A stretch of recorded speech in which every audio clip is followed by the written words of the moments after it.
हमारे साथ आज बेहद विशेष व्यक्तित्व मौजूद है। हम बात कर रहे हैं डॉक्टर विंकी रुगवानी की, जो कि महाराष्ट्र मेडिकल काउंसिल के प्रेसिडेंट है। सर, ये बताइए कि थैलेसीमिया क्या है? समाज में थैलेसीमिया और सिकल सेल के बारे में कम अवेयरनेस है बहुत। ये बीमारी ऐसी होती है कि 6 महीने का बच्चा जब होता है तो उसका हीमोग्लोबिन बिल्कुल कम हो जाता है, उसको बार बार ब्लड देना पड़ता है, साथ ही साथ बहुत सारी दवाइयाँ लेनी पड़ती है, जांचों से गुजरना पड़ता है। यानी बड़ी तकलीफदायक यह बीमारी होती है। या किसी विशेष समुदाय, किसी विशेष जाति में सिकल सेल की मैं बात करूंगी तो ये ऐसे डेवलप होने के ऐसे कुछ चांसेस होते? सिकल सेल की ये जो बीमारी है ये अनुसूचित जाति और अनुसूचित जनजाति में ज्यादा मात्रा में पाई जाती है। वैसे ही थैलेसीमिया जो है वो भी कुछ समुदायों में, जैसे कच्छी, लोहाना, इवन सिंधी, इन कास्ट में ज्यादा होती है। ये जो बीमारियां हैं ये किस हद तक क्यूरेबल है?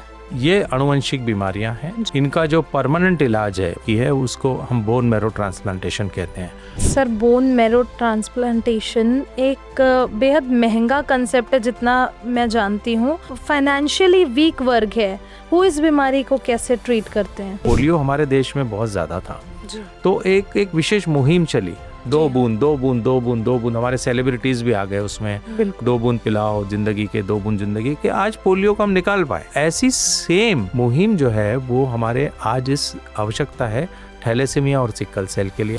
सर, ये बीमारियां जो आजकल दिख रही है, ये क्या इसका एक बड़ा रीजन, मेजर रीजन जो है सोशल मीडिया या मोबाइल का स्क्रीन टाइम का यूसेज है? हम इन बीमारियों का कारण नहीं बोल सकते हैं ये सब, लेकिन डेफिनेटली इस बीमारी का प्रोग्रेस जो है उसके ऊपर इसका बहुत बड़ा असर होता है। स्वागत है आपका यूसीएन पॉडकास्ट में। मैं हूं आस्था और हमारे साथ आज बेहद विशेष व्यक्तित्व मौजूद है जिन्होंने न सिर्फ समाज सेवा बल्कि कई लोगों को जीवन दान दिया है। जी हाँ, हम बात कर रहे हैं डॉक्टर विंकी रुगवानी की, जो कि महाराष्ट्र मेडिकल काउंसिल के प्रेसिडेंट है। इसके साथ ही बेहद फेमस पीडियाट्रिशियन भी है। इन्होंने थैलेसीमिया और सिकल सेल जैसी बीमारियों के बारे में लोगों को जागरूकता फैलाने में समाज को जो अवेयरनेस दी है, ये बेहद खास है।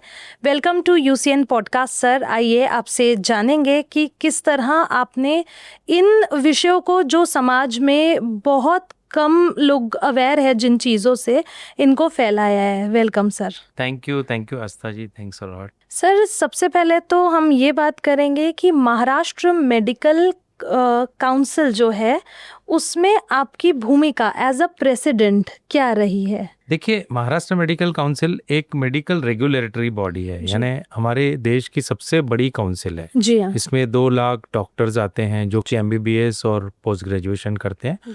तो इन सब का रजिस्ट्रेशन देना, उनके बाद में इनकी कॉन्फ्रेंसेस का अप्रूवल देना, और सबसे एक इम्पॉर्टेंट काम होता है कि जो डॉक्टर्स या हॉस्पिटल्स में पेशेंट्स एडमिट होते हैं, अगर उनको कोई शिकायत है, कंप्लेंट है, तो वो कंप्लेंट जो है वो हमारे मेडिकल काउंसिल में उसकी हियरिंग भी होती है। तो एक मल्टीपल वर्क होता है।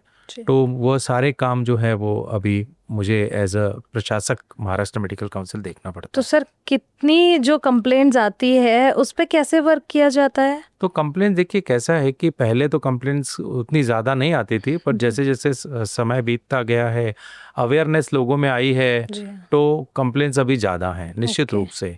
तो हम लोग जैसे ये कंप्लेंट्स आती हैं तो हम लोग डॉक्टर्स को भी बुलाते हैं हमारे काउंसिल में, और जो पेशेंट्स हैं जो या उनके रिश्तेदार जो कंप्लेंट करते हैं उनको ही बुलाते हैं, उन दोनों का सुनते हैं और फिर निर्णय जो है मेडिकल काउंसिल की तरफ से लिया जाता है। तो सर, ये कंप्लेन का जो, इसमें कितने % कंप्लेंट्स ऐसी है जो कि कई बार लोग ऐसे एग्रेसिव हो जाते हैं, पेशेंट्स के जो रिलेटिव्स है, तो इसमें कंप्लेंट्स कितने % फेक निकल आती है? देखिए, डेफिनेटली आपने जो बात, बहुत इंपॉर्टेंट बात कही है, क्योंकि कई बार हमें कंप्लेंट्स मिलती हैं और जब हम तहकीकात उसकी करते हैं, इंक्वायरी करते हैं, तो हमको पाया जाता है कि वो कंप्लेंट में कुछ भी तथ्य नहीं है। तो इस प्रकार की जो कंप्लेंट्स हैं, डेफिनेटली फ्रॉडुलेंट कंप्लेंट्स हमारे पास आती हैं, पर बहुत कम ऐसी भी कंप्लेंट्स होती है जो जेन्युइन कंप्लेंट्स होती हैं, जिसमें कहीं ना कहीं डॉक्टर या जो डॉक्टर होते हैं उनको सुधार वो कर सकते थे उस चीज़ में।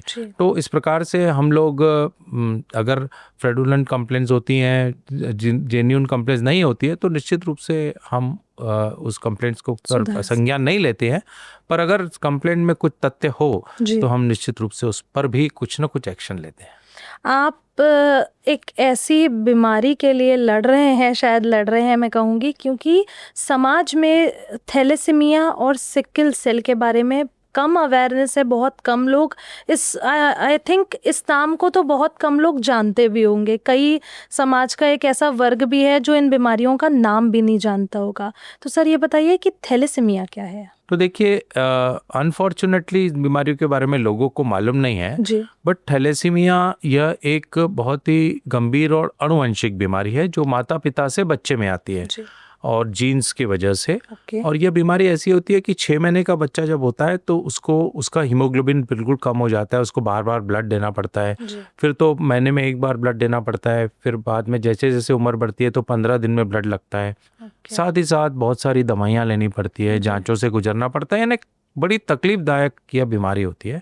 और आपने सिकल सेल की बात करी, वो भी जी इसी प्रकार से एक अनुवंशिक बीमारी है जी हाँ और इसमें भी हीमोग्लोबिन कम होता है तो कभी कभी ब्लड देना पड़ता है। जी और ये बीमारी में शरीर में इतना वेदना और दर्द होता है कि कई बार पेशेंट को उसको कई बार हॉस्पिटलाइज होना पड़ता है। तो दोनों बीमारियां जो है ये काफ़ी गंभीर पेनफुल बीमारी है। है।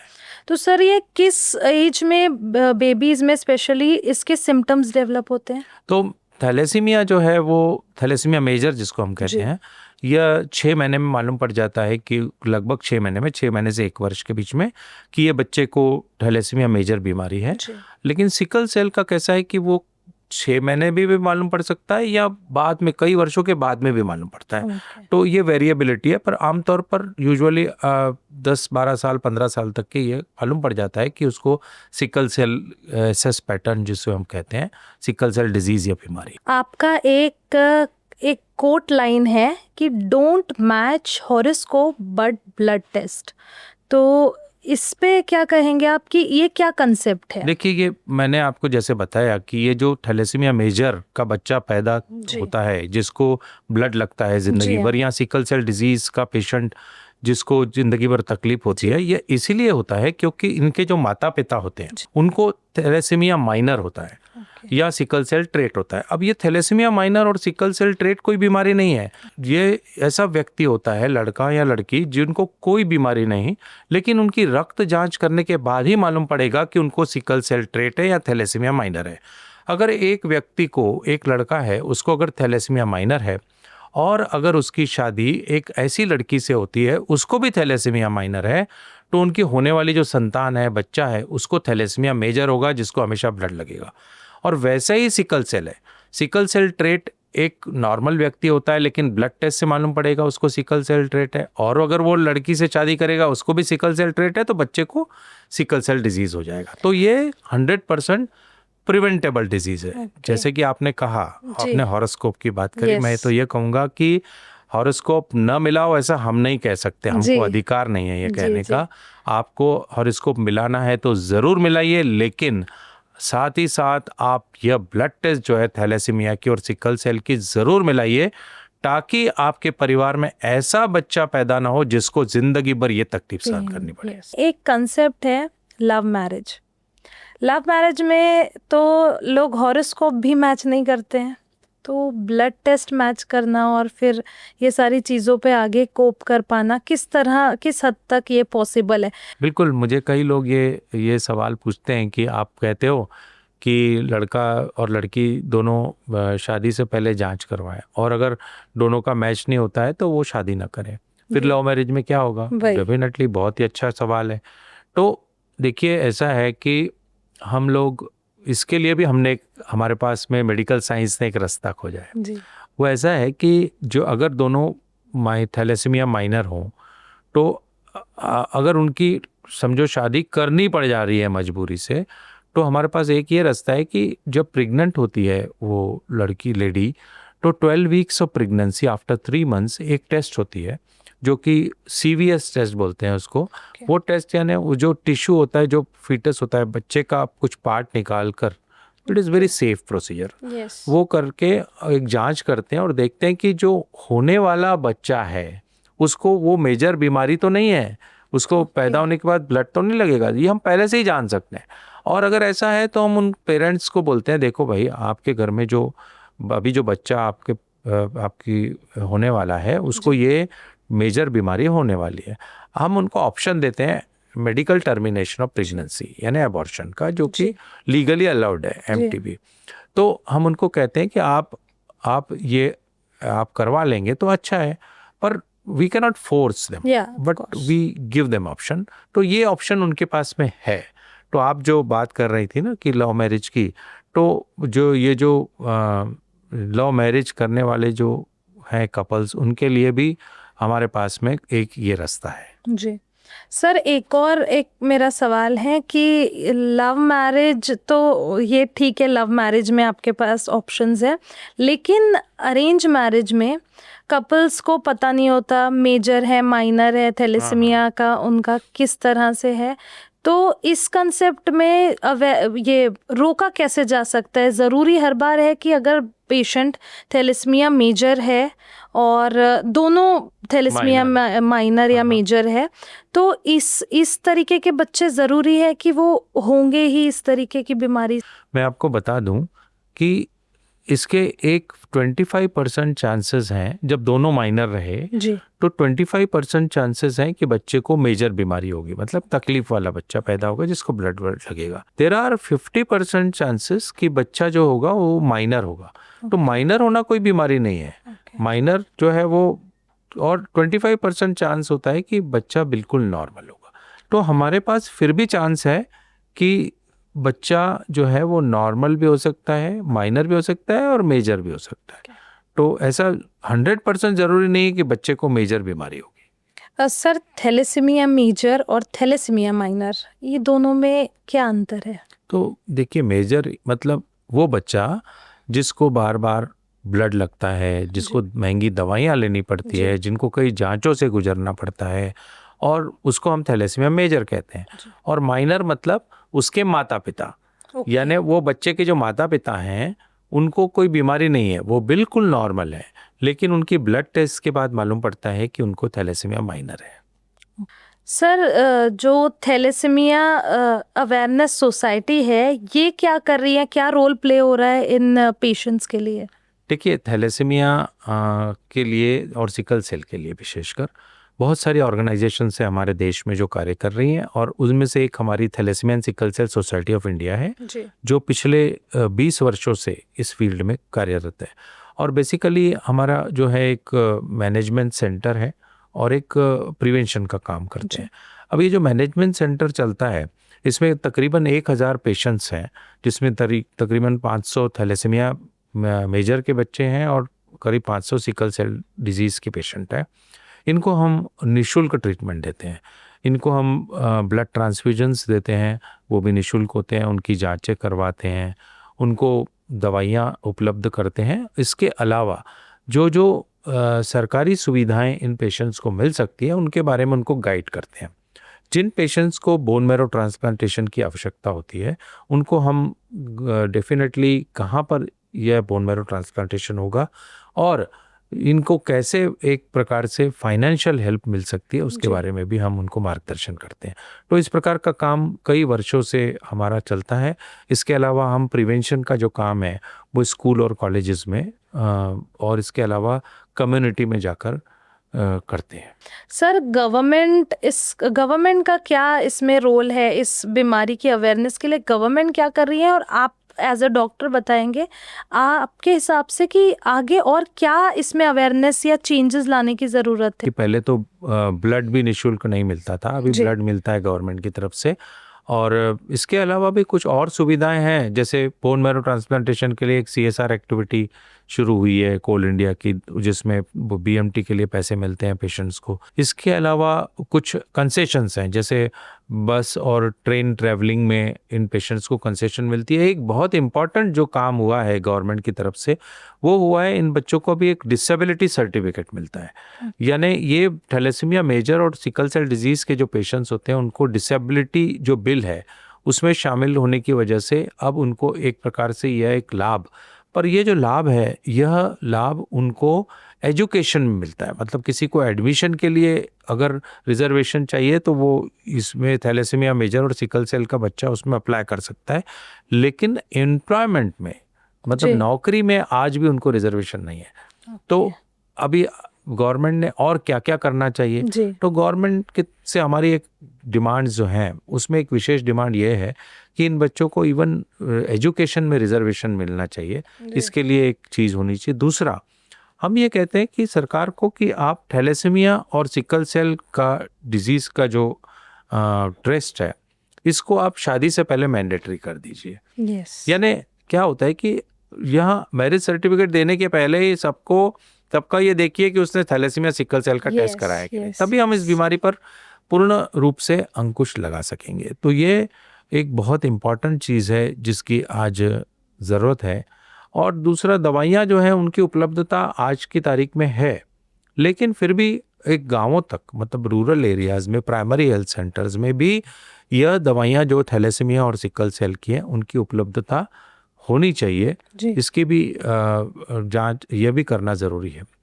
और सबसे इम्पॉर्टेंट जो चीज़ आज जिसकी आवश्यकता है वो है अवेयरनेस। मैंने जैसे पहले आपको कहा कि जैसे पोलियो के लिए एक अवेयरनेस कैंपेनिंग चला, वैसा थैलेसीमिया और सिकल सेल के लिए एक अवेयरनेस कैंपेनिंग सरकार द्वारा चलाने की बहुत ज़्यादा आवश्यकता है, जिसमें वो लोग बाकी सामाजिक कार्यकर्ताओं, सामाजिक संस्थाओं, medical fraternity, NGOs, even celebrities, उन सबको इन्वॉल्व कर सकते हैं और ताकि हम इस बीमारी पर अंकुश लगा सकें। या आपने जो कहा कि मेडिकल सर्टिफिकेट अनिवार्य होना चाहिए बिफोर मैरिज, तो इस कंसेप्ट को आपके अनुसार कैसे फैलाना चाहिए, कैसे इसको करना चाहिए? देखिए, इसके लिए ना क्या होता है कि जिस परिवार में ऐसे पेशेंट्स होते हैं थैलेसीमिया के या सिकल सेल के जिनको तकलीफ होती है, उस परिवार के सदस्यों को आप अगर देखेंगे तो उनको सारी जानकारी मिल जाती है इस बीमारी के बारे में। उनके जो निकटतम रिलेटिव्स होते हैं, रिश्तेदार होते हैं, उनके जो यार दोस्त होते हैं, मित्र परिवार होता है, उनको सबको जानकारी हो जाती है। तो वो समझने लगते हैं कि यार ये तो बहुत गंभीर बीमारी है, अब इसके लिए अपन लोगों ने प्रिवेंशन का काम करना चाहिए। बट जिन लोगों ने आज तक थैलेसीमिया और सिकल सेल का पेशेंट देखा नहीं है, उसके बारे में जानकारी नहीं है, उनको इस बारे में कोई बात मालूम नहीं रहती है जी। तो इसीलिए अब इसके लिए किसी न किसी तरीके से जो है वह जानकारी पहुंचाने की जो यंत्रणा है उसको एक्टिवेट करने की आज आवश्यकता है। हम लोग देखते हैं कि कई सरकारी जो एडवर्टाइजमेंट्स आती हैं, आपके UCN में भी कई बार एडवर्टाइजमेंट्स गवर्नमेंट की तरफ से भी हम देखते हैं, आती रहती हैं। क्यों ना सरकार थैलेसीमिया और सिकल सेल की एडवर्टाइजमेंट दे? बिल्कुल दे सकते हैं। तो हम ऐसा कहते हैं कि क्यों ना हम ये सब चीज़ों को सरकार के द्वारा सरकार इस चीज़ को सामने लाए, तो एक आखिरी छोर में बैठे हुए व्यक्ति को भी जानकारी मिल पाएगी इस बीमारी के बारे में, तो वो समझ पाएगा कि कितना इम्पोर्टेंट है शादी से पहले यह जांच को करवाना। और अगर लोग यह चीज़ को नहीं समझ पा रहे हैं, देखो, जब जैसे हमने कहा कि सरकार ने इस चीज़ को अनिवार्य करना चाहिए जी। अब कोई भी सरकारी यंत्रणा अनिवार्य तभी करती है जब रूटीन प्रोसीजर से वो चीज़ समझ में लोगों के नहीं आती है। जी हाँ। यानी एक अवेयरनेस पहले क्रिएट करें जी। और अगर अवेयरनेस क्रिएट करने के बाद में भी लोग नहीं समझ पा रहे हैं इस बीमारी को, और ऐसे बच्चे थैलेसीमिया और सिकल सेल डिजीज़ के गंभीर बीमारी के बच्चे पैदा हो ही रहे हैं, तो आप सोच सकते हैं ना कि कितनी तकलीफ। अब आप देखिए कि एक बच्चे के ऊपर कितना खर्चा होता है सरकार का, उसको जिंदगी भर ब्लड देना, दवाइयाँ देना, तो क्यों ना छोटा सा खर्चा करके हम प्रिवेंशन कर लें। बिल्कुल। तो ये चीज़ भी सरकार अगर समझे तो वो अवेयरनेस पर जो खर्चा सरकार का होगा वो बहुत ही कम होगा, बशर्ते अगर आप उस बीमारी को रोकने जो आप बीमारी के लिए खर्चा करते हैं उसकी कंपैरिजन। तो अवेयरनेस नहीं है, इसके चलते इस तरह बीमारी वाले बच्चों से लोग एक दूरी बनाने का या अपने बच्चों को उनसे दूर रखने का भी इस बारे में सोचते हैं या ये चीज़ें करते हैं, तो बच्चे के मेंटल हेल्थ पर भी, इस बीमारी से जो ग्रसित है ऑलरेडी, उसकी मेंटल हेल्थ पे भी इफेक्ट होता होगा। दरअसल ये सोशल स्टिग्मा जो है ये बहुत ज़्यादा है, और विशेषकर क्योंकि कुछ पर समुदायों में जहाँ पर इस बीमारी को कुछ गलत ढंग से देखा जाता है, तो इसलिए यह बहुत ज़रूरी है कि लोगों को यह जानकारी हो कि यह जो बीमारी है, एक तो यह बीमारी कोई ऐसे छुआछूत की बीमारी नहीं है जी। और यह बीमारी कोई ऐसे एक व्यक्ति से दूसरे व्यक्ति में ऐसे फैल जाएगी साथ में रहने से, वैसे नहीं होगी। और यह मतलब अब एक प्रकार से जैसे आपने कहा कि एक मेंटल स्ट्रेस जो है, वो एक फीलिंग ऑफ गिल्ट जो है वो भी पेशेंट्स के पेरेंट्स में आ जाता है। कई बार जब उनको मालूम पड़ता है कि हमारी वजह से ये बच्चे को ये बीमारी हुई है, तो माँ बाप जो होते हैं उनको ऐसा लगने लगता है कि हमारी वजह से हमारा बच्चा इस प्रकार से बीमार हुआ। तो मैं समझता हूँ इन चीज़ों को, ये गिल्ट को निकालने की भी आवश्यकता है। और हम लोग तो हमेशा मोटिवेट करते हैं कि उन पेरेंट्स को कि देखो आपके घर में अगर ऐसा बच्चा पैदा हो गया है अभी, क्योंकि आपको यह मालूम नहीं था पहले, लेकिन अभी आपको मालूम पड़ा है, तो आप जाइए, आप 5 ऐसे परिवार निकालिए जहाँ पर जो यंग 5 लड़के लड़कियां हैं, जिनको जाके समझाइए कि आपको यह जांच करनी चाहिए ताकि आपके घर में वैसा बच्चा पैदा ना हो जिसको ये तकलीफ हो। तो इस प्रकार से मुझे लगता है कि यह सब कुछ है, सब कुछ अवेयरनेस पर ही डिपेंड है। सबको जब तक लोगों तक जानकारी नहीं पहुंचेगी तब तक यह चीज़ें होती रहेगी। सर, एक और चीज़ है कि ये जो बीमारियां हैं, ये किस तरह के लोगों में, या ऐसा कुछ है कि किन्हीं एरियाज में ये डेवलप होती है, या किसी विशेष समुदाय, किसी विशेष जाति में, सिकल सेल की मैं बात करूंगी, तो ये ऐसे डेवलप होने के ऐसे कुछ चांसेस होते हैं? देखिए, जहाँ तक समुदायों की बात करते हैं, तो वैसे तो ये बीमारियां सभी समुदायों में, सभी समाजों में, सभी जातियों में होती हैं, लेकिन विशेषकर कुछ जातियां हैं, जैसे कि सिकल सेल की ये जो बीमारी है, ये अनुसूचित जाति और अनुसूचित जनजाति में ज़्यादा मात्रा में पाई जाती है। आप देखें, आदिवासी क्षेत्र में अगर आप देखेंगे तो 15 से 30% भी इसमें सिकल सेल ट्रेट पाए जाते हैं, मतलब बहुत ज़्यादा उनमें होती है। वैसे ही थैलेसीमिया जो है वो भी कुछ समुदायों में, जैसे कच्छी, लोहाना, इवन सिंधी, इन कास्ट में ज़्यादा होती है। कुछ आदिवासियों में भी यह बीमारी देखी गई है। तो यह बीमारियां जो है ये इन समुदायों में ज़्यादा मात्रा में होती हैं। तो सर, ये जो बीमारियां हैं, ये किस हद तक क्यूरेबल है? ये अनुवंशिक बीमारियां हैं और इसमें इनका जो परमानेंट इलाज है, मतलब जिसको आप क्यूरेटिव थेरापी कहते हैं, तो वो एक ही है और आज की तारीख में एक ही है, उसको हम बोन मैरो ट्रांसप्लांटेशन कहते हैं। बाकी जो ट्रीटमेंट्स हैं वो तो जैसे मेंटेनेंस है, जैसे मॉडिफिकेशन है, जैसे ब्लड ट्रांसफ्यूजन है। थैलेसीमिया में ब्लड नियमित रूप से देना पड़ता है। कुछ दवाइयाँ हैं जो बहुत ही उपयोगी हैं। अब ये दवाइयाँ जैसे सिकल सेल के पेशेंट को हाइड्रोक्सोरिया जैसी दवाई दी जाती है, कंटिन्यूस दी जाती है, हमेशा के लिए दी जाती है। थैलेसीमिया के पेशेंट्स को आयरन चिलेटर्स, जिन्हें लौह निष्कासित दवाइयाँ कहते हैं, वो दी जाती हैं। ये दवाइयाँ देके हम इन पेशेंट्स को उनके जो ऑर्गन्स होते हैं बॉडी में, जैसे हार्ट, किडनी और बाकी जितने भी ऑर्गन्स शरीर में, उनको कुछ अधिक हानि न पहुँचे, इसके लिए दवाइयाँ लेना आवश्यक है। तो ये दवाइयों से हम उनकी क्वालिटी ऑफ लाइफ को सुधार सकते हैं, लेकिन ये दवाइयाँ क्यूरेटिव नहीं है। क्यूरेटिव जो है वो एक ही प्रोसीजर है, परमानेंट प्रोसीजर एक ही है, वो है bone marrow transplantation. Sir, bone marrow transplantation एक बेहद महंगा कंसेप्ट है जितना मैं जानती हूँ, और एक समाज में जो फाइनेंशियली वीक वर्ग है वो इस बीमारी को कैसे ट्रीट करते हैं? बहुत ही इम्पॉर्टेंट क्वेश्चन है ये। जो बोन मैरो ट्रांसप्लांटेशन है, आपने बिल्कुल सही कहा कि ये बहुत ही एक खर्चीला इलाज है, जिसमें मिनिमम 15 लाख और 35 लाख तक के भी इसका खर्चा होता है। अब यह किसी साधारण पेशेंट के लिए बियर करना इम्पॉसिबल है। तो इसीलिए अब ऐसा है कि कुछ सरकार की ओर से कुछ सुविधाएं उपलब्ध हैं। जैसे कोल इंडिया लिमिटेड ने एक उनका CSR फंड है, जिसमें कि 10 लाख रुपए वो बोन मैरो ट्रांसप्लांटेशन के लिए थैलेसीमिया के पेशेंट को देते हैं, और वो उसके कुछ क्राइटेरियाज हैं, उनमें वो फिट होना चाहिए, तो वो लोग उनको मिलता है। वैसे ही कुछ NGOs हैं, कुछ अन्य CSR एक्टिविटीज़ से इनको ये मदद जो है वो मिलती है।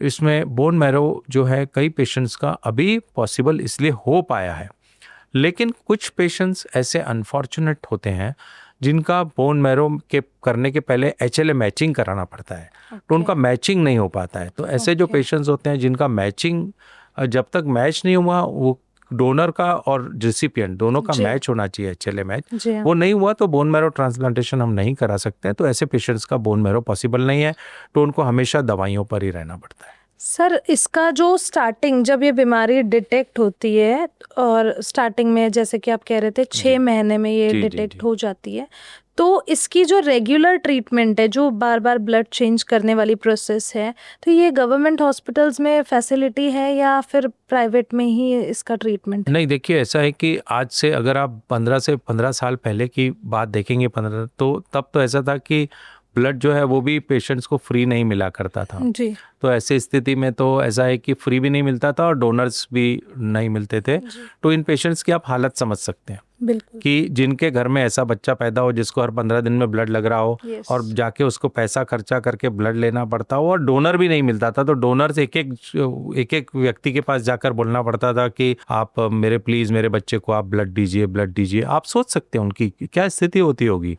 लेकिन ये बहुत अच्छा हुआ कि उसके बाद एक सरकार की ओर से ऐसा रेगुलेशन GR आया जिसके तहत अभी ब्लड बैंक्स को इन पेशेंट्स को निःशुल्क ब्लड देना है और विदाउट डोनर देना। ये बहुत अच्छी बात है और यह जो है इसके बाद में ब्लड की समस्या काफ़ी हद तक कम हुई। हालांकि अभी भी गर्मी के दिनों में विशेषकर जब ब्लड डोनेशन कम होते हैं तो समस्या निश्चित रूप से रहती है। ये सुविधा जो है ब्लड की सुविधा के साथ साथ बहुत सारी अन्य सुविधाएं जो है उनकी भी आवश्यकता इन पेशेंट्स को होती हैं।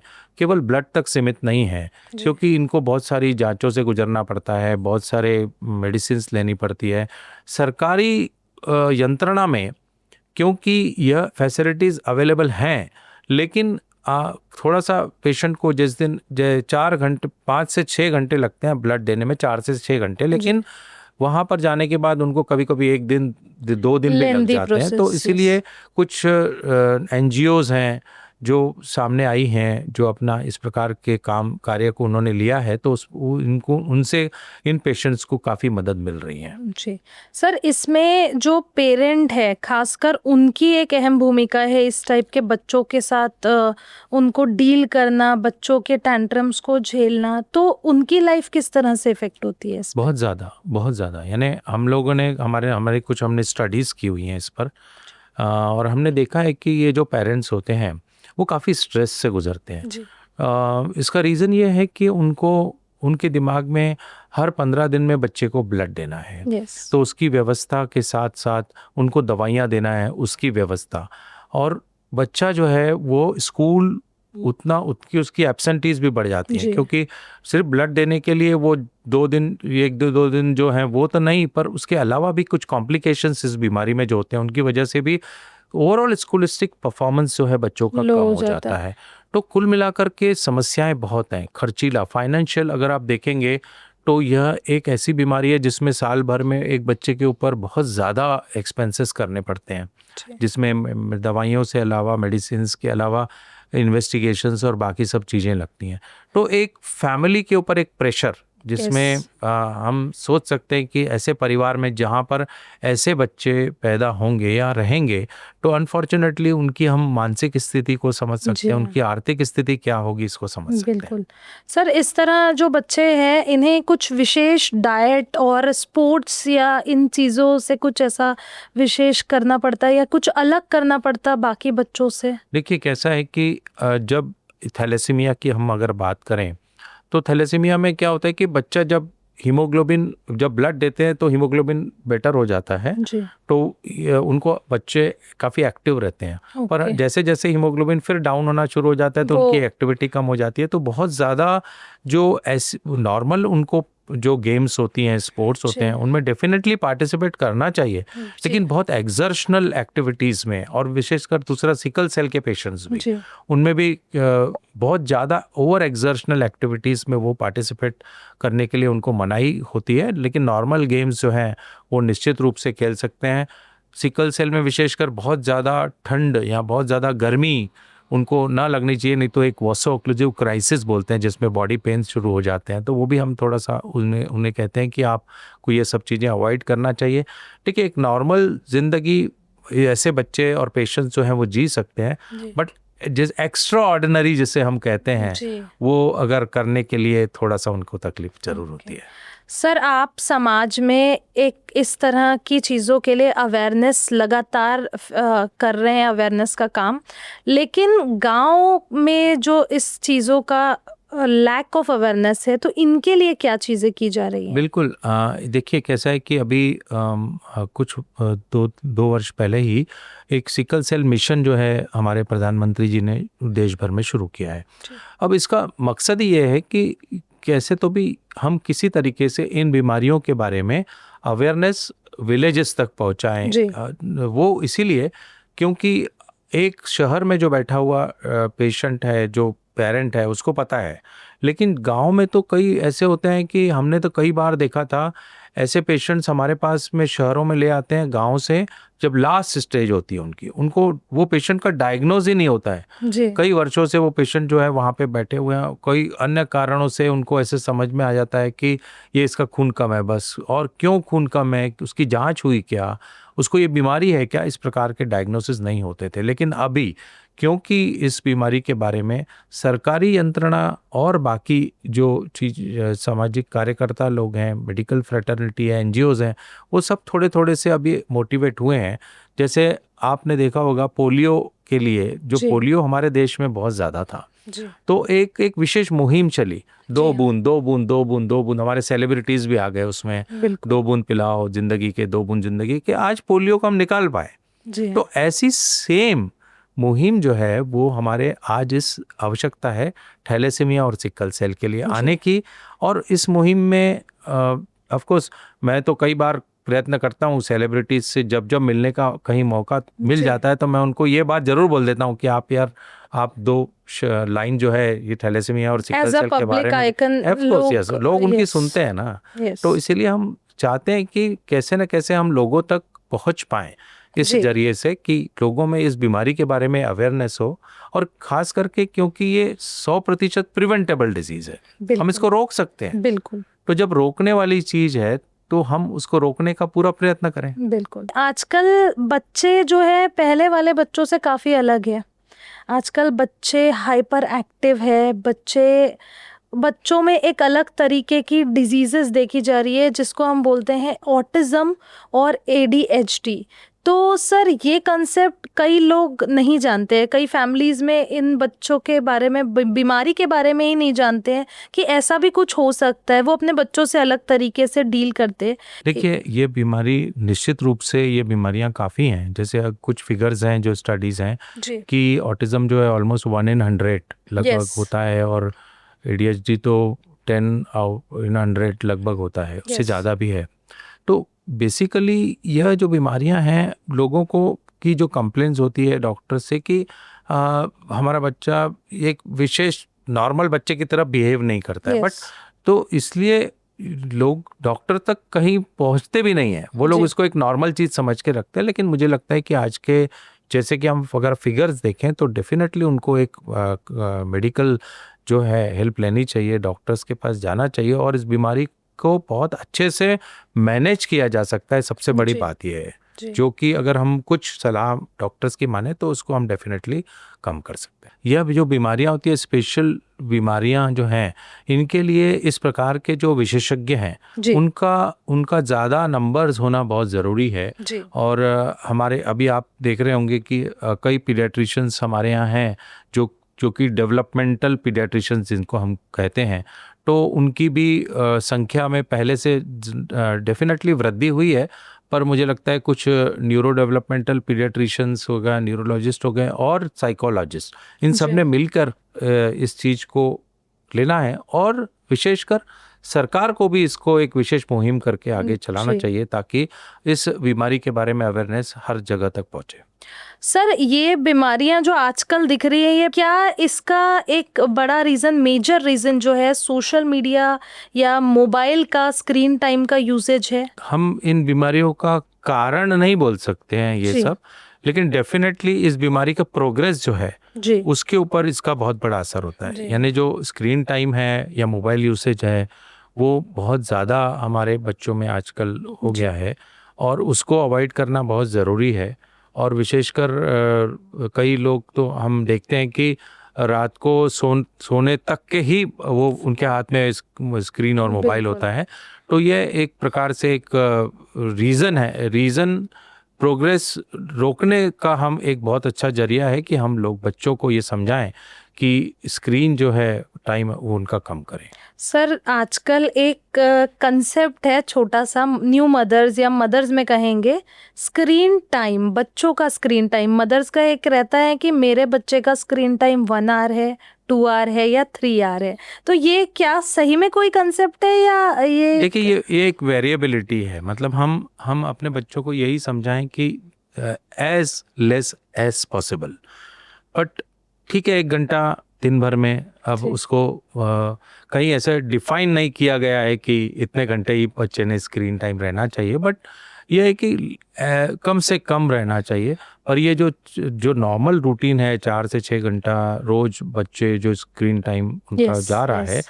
तो डेफिनेटली इसके बहुत सारे दुष्परिणाम जो हैं अपने शरीर पर पड़ेंगे, जिसमें mental stress, confusions and also I problems. हाँ, Yes. तो सो विजन प्रॉब्लम्स और ये सारी चीज़ें जो हैं इससे रिलेटेड हैं।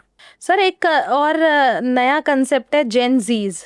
तो जो जेनजीज अब मॉम बन रही है, जेनजीज मॉम, तो उनका एक बच्चों के पालन पोषण के लिए एक अलग ट्रिक और अलग आइडियाज़ है। तो वो कई बार सोशल मीडिया से ही इन्फ्लुएंस होकर अपने बच्चों को ट्रीट कर लेगी, या ये सारी चीज़ें ये किस हद तक हानिकारक हो सकती है? देखिए सोशल मीडिया पर जो इन्फ्लुएंसर्स हैं, मैं समझता हूँ कि हमारे बहुत सारी चीज़ें वो अच्छी बताते होंगे, जी। लेकिन जो मेडिकल मिस इन्फॉर्मेशन है Yes. उसमें हमारा देश नंबर 1 पे है। यस। मतलब गलत मेडिकल जानकारी देना, जी। जो एक्सपर्ट्स नहीं हैं, जिनको इस बारे में ज़्यादा जानकारी नहीं है, उनकी चीज़ें सुनकर उनको अपने आप पर अप्लाई करना, मुझे लगता है ये समझदारी नहीं है। तो डेफिनेटली हमें कई ऐसी चीज़ें होती है जिन पर उतना ध्यान, इनफैक्ट मैं आपको इस चीज़ों की बात बताऊं कि कई बार तो ऐसा होता है कि ये बातें सुनकर लोग जिनको क्रॉनिक डिजीजेज होती हैं, आप बच्चों की बात कर रही थी, मैं जी। कुछ ऐसी बीमारियां जो क्रॉनिक डिजीजेज जी। हैं, डायबिटीज़ हैं, हार्ट की बीमारियां हैं, यस। किडनी की बीमारियां हैं, तो लोग उनके बारे में कई ऐसे इन्फ्लुएंसर्स हैं, लोग हैं जो उनके बारे में ऐसा क्लेम करते हैं कि ये ऐसा कर लो आप ठीक हो जाएगा। लोग वो सुनते हैं, वो उनकी बात को मानकर उनका ट्रीटमेंट शुरू करते हैं और एक्चुअल जो दवाइयाँ जो ले रहे थे वो दवाइयाँ बंद कर देते हैं। और सबसे बड़ा जो हार्म उनको उसी वजह से होता है कि वो जो एक्चुअल उनकी मेन दवाइयाँ हैं उनको भी वो बंद कर देना उनके जी। लिए सबसे ज़्यादा हानिकारक होता है। जी। तो ये जो मिस इन्फॉर्मेशन है, इसके ऊपर डेफिनेटली हम लोगों ने इस बात का ध्यान रखना चाहिए और ये जो चीज़ें हैं उनको एक्सेप्ट नहीं करना चाहिए। जी।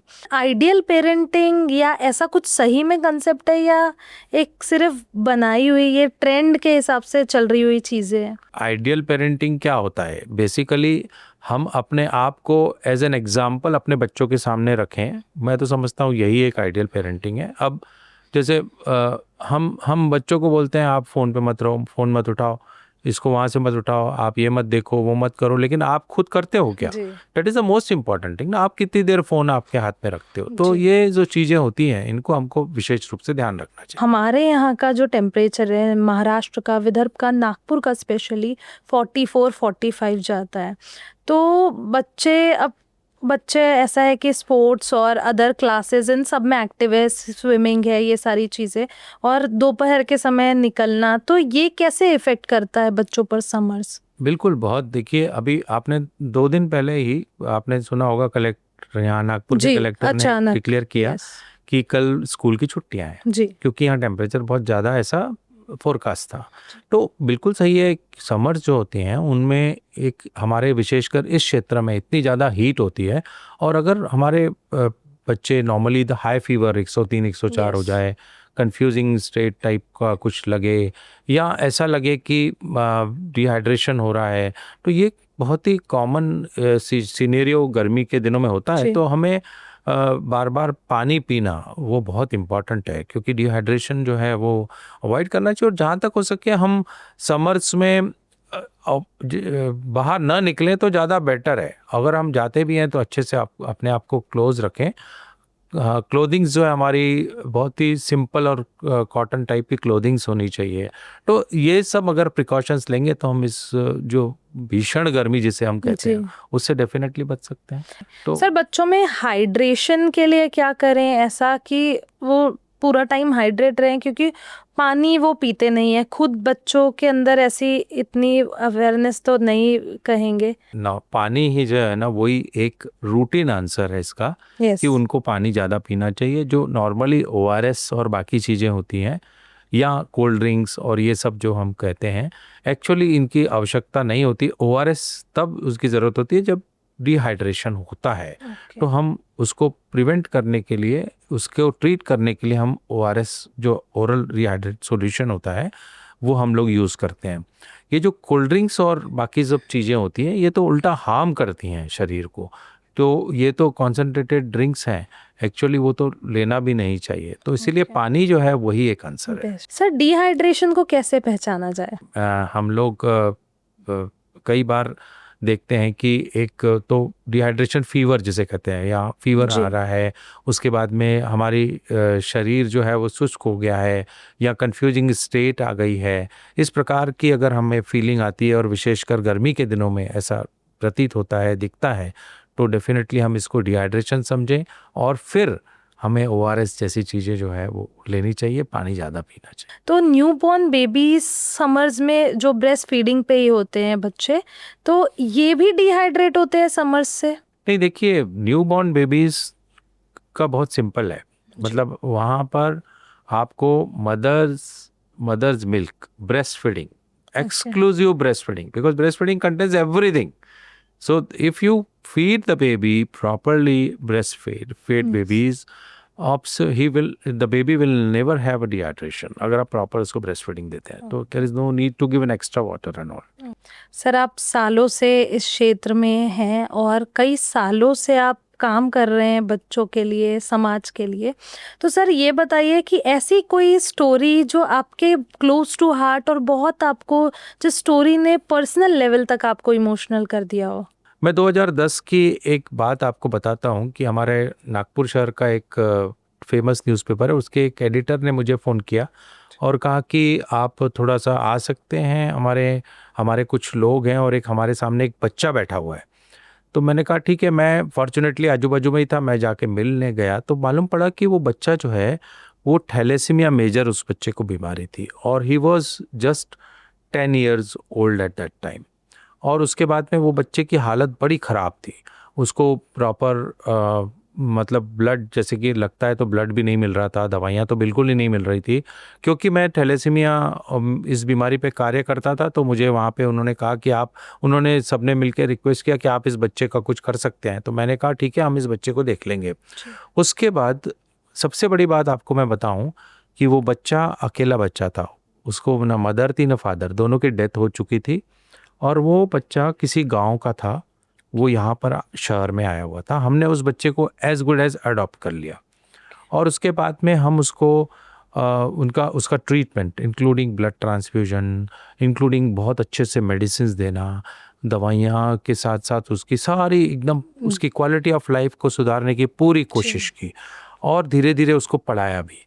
वो उसने डिफॉर्म किया और डिफॉर्म करने के बाद में उसको कहीं हमने एक मेडिकल फील्ड में कहीं तो भी उसको ज्वाइन भी करवा लिया।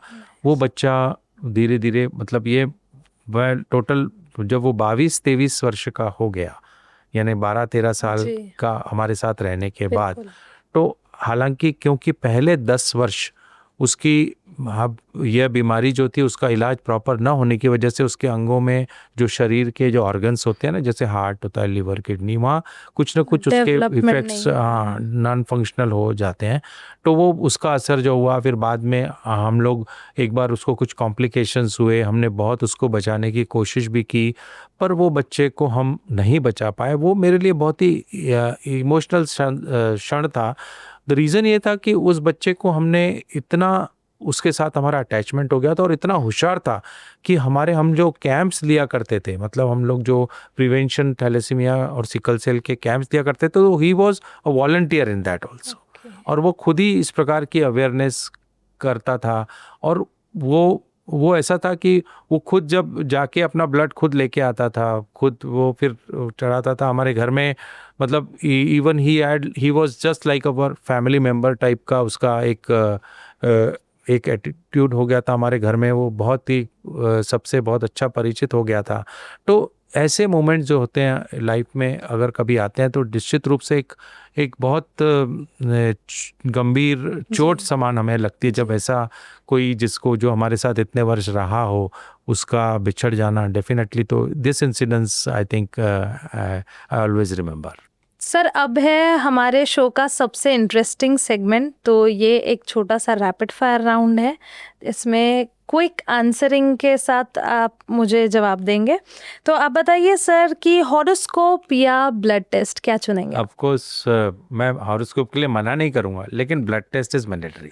सर एक कॉमन मिथ जो है मेडिकल फील्ड को लेकर जिसे आप तोड़ना चाहेंगे? लोग जो सोचते हैं ना ये कि सारे डॉक्टर्स कमर्शियल होते हैं, ये सही नहीं है। एक ऐसी आदत बताइए जो आजकल के पेरेंट्स में आप देख रहे हैं और आपको लगता है उन्हें वो आदत छोड़ देनी चाहिए। ऑफ कोर्स अपनी जो मोबाइल फ़ोन है उसका डिटॉक्स करना। तो ये बताइए सर, आप एक स्ट्रिक्ट डॉक्टर है या एक बहुत ही फ्रेंडली डॉक्टर है? मेरे को लगता है कि मैं फ्रेंडली डॉक्टर हूँ, बट ये तो सामने वाले ही जज कर पाएंगे। और सर वेकेशन या सोशल वर्क? मुझे पर्सनली पूछोगे तो मैं तो सोशल वर्क में ही ज़्यादा है। सर एक हेल्थ रूल बताइए जो आप पर्सनली फॉलो करते हैं, आपका पर्सनल मैं हेल्थ। बहुत फिटनेस कॉन्शियस हूँ जी। और मैं ऐसा कोई ऐसा दिन नहीं होता, मतलब almost 5 to 6 days in a week I exercise. कि सर चाय या कॉफी? तो मैं चाय लेता हूँ। सर आप पेरेंट्स को ऐसी 3 टिप्स दीजिए जो वो डेली लाइफ में अपने बच्चों के लिए खुद पे अप्लाई करें। तो ऑफ कोर्स स्क्रीन टाइम उनको कम करना चाहिए, बच्चों को समय देना चाहिए, बिल्कुल। और मुझे लगता है कि जी। प्रॉपर डाइट, क्योंकि वो खुद पर भी उतना उनको भी देखना जी पड़ेगा। जी। सर थैलेसीमिया और सिकल सेल की मैं बात करूंगी तो मैं आपसे ये पूछना चाहूंगी कि किस तरह से इस बीमारी को रोका जा सकता है और आप समाज को क्या संदेश देना चाहेंगे? 100% रुकने वाली बीमारी है, यानी हम इसको पूरी तरीके से रोक सकते हैं अगर हर व्यक्ति ऐसा सोच ले कि मेरे परिवार में एक भी पेशेंट थैलेसीमिया और सिकल सेल का पैदा ना हो, और उसके लिए उसको यह ज़रूरी है कि वह अपने घर में शादी से पहले हर युवक और युवती का थैलेसीमिया और सिकल सेल की जांच कराएं ताकि उनका परिवार इस गंभीर बीमारी से बच सके। यही एक प्रकार का बहुत ही एक इम्पॉर्टेंट मैसेज है। Thank you so much sir. तो ये थी समाज के सेवी हम कहेंगे और महाराष्ट्र मेडिकल काउंसिल के प्रेसिडेंट डॉक्टर विंकी रुघवानी से हमारी खास बातचीत। इसी तरह समाज में वो जागरूकता थैलेसीमिया और सिकल सेल जैसी बीमारियों के लिए फैलाते रहें और आप हमारे साथ बने रहे UCN पॉडकास्ट पर।